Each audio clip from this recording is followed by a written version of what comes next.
This tab here is the medications tab, and this is where the medication data gets entered.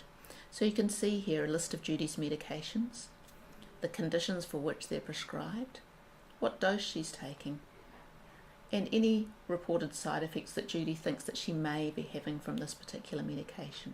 If we scroll down to the bottom, you can see how you add a new medication. So I click here, the add button, and just start typing the name of a medication. So say I type atorvastatin. It'll bring back a list of suggested medications, and I can click here on this atorvastatin oral pill. Then it will drop down to all of the available dose size preparations in your country for atorvastatin.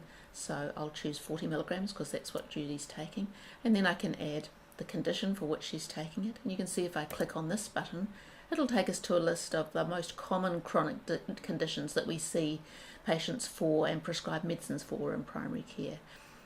So if I scroll down here, I can find the condition hyperlipidemia, or I can just start typing HY, and again with predictive text it'll shorten the list. So relatively easy to link. Then it'll ask me how often the medication is prescribed, and the baseline frequency is once per day. And then at the bottom is another important field, and this is whether Judy thinks she's having side effects from her medication. So if I click add here, if Judy is having a side effect or thinks she may be, and here is the place to just record the narrative description, exactly what Judy says about how the side effect is, or perceived side effect is affecting here. So Judy, she says, I think this pill makes me ache when I mow the lawn, because Judy in fact found that when she ran out of her pills for a week, she no longer had muscle aches after she mowed the lawn. Judy thinks the severity is pretty moderate and the frequency is relatively infrequently because she doesn't exert herself very often, largely because she gets the muscle aches.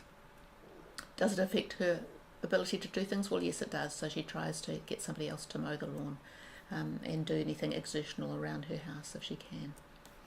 So if I want to save that, I just click create. If I decide that I'm not going to save that, I just click cancel.